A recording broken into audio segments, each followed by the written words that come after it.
സൂഫി മാർഗത്തിലേക്ക് പ്രവേശിക്കണമെന്നാഗ്രഹിക്കുന്നവർക്ക് വേണ്ടി മാത്രം മഹാനാകുന്ന Abu Abdillahi Muhammad bin Ali അത്തുർമദി റളിയല്ലാഹു അൻഹു ഒരു ഗ്രന്ഥം രചിച്ചിട്ടുണ്ട്. റിയാളത്തുൻ നുഫൂസ് എന്നാണ് ആ ഗ്രന്ഥത്തിൻ്റെ നാമം. ആ ഗ്രന്ഥത്തിൽ പറയുന്നുണ്ട്, ത്വരീഖത്ത് എന്ന് പറഞ്ഞാൽ, സൂഫി മാർഗം എന്ന് പറഞ്ഞാൽ ഇന്ന് തന്നെ ഔലിയപ്പാവാനുള്ള പട്ടം ലഭിക്കുന്ന സ്ഥലം എന്നല്ല, മറിച്ച് പറയുന്നു ഫയംബഗി ലിൽ മുബ്തദിഇ ഫീ ഹാദൽ അംരി, ഈ ഒരു മഹത്തായ വിഷയത്തിലേക്ക് കടന്നു വരുന്ന തുടക്കക്കാരാകുന്ന ആരെല്ലാമുണ്ടോ, ഫ്രഷേഴ്സ് എല്ലാം നിർബന്ധമായും അനുഷ്ഠിക്കേണ്ട ഒരു കൃത്യമായ വിഷയം പറയുന്നു. അയ്യസൂമ ഷഹ്റൈനി മുതതാബിഐനി, 2 മാസം തുടർച്ചയായി നോമ്പനുഷ്ഠിക്കണം.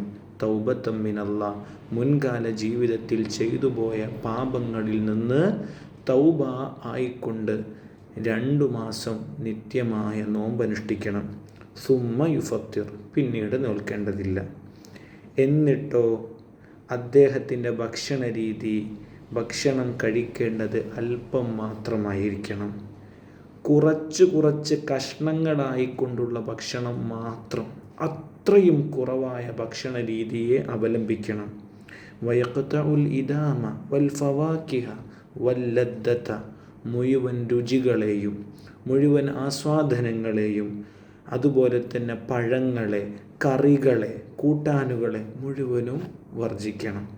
വമുജാലസത്തൽ ഇഖ്വാൻ, കൂട്ടുകാരോടൊന്നിച്ചിരിക്കുന്ന സമയങ്ങൾ, ചിലവഴിക്കുന്ന ഫ്രീ ടൈംസുകൾ മുഴുവനും പാടെ വർജിക്കണം. വന്നളുറു ഫിൽ കുതുബ്, ഗ്രന്ഥങ്ങളിങ്ങനെ വായിച്ച് നല്ല സുഖങ്ങൾ കിട്ടുന്ന പരിപാടികൾ.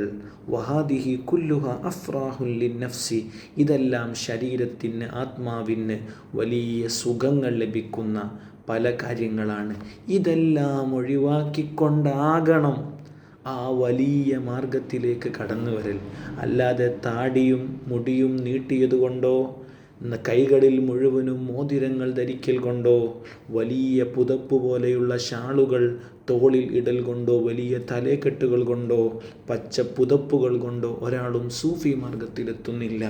സൂഫി മാർഗത്തിലേക്ക് എത്താനുള്ള ഏറ്റവും ചെറിയ ഫ്രഷേഴ്സ് എന്തു ചെയ്യണമെന്ന് റിയാളത്തുൻ നുഫൂസ് എന്ന ഗ്രന്ഥം കൃത്യമായി പഠിപ്പിക്കുന്നു.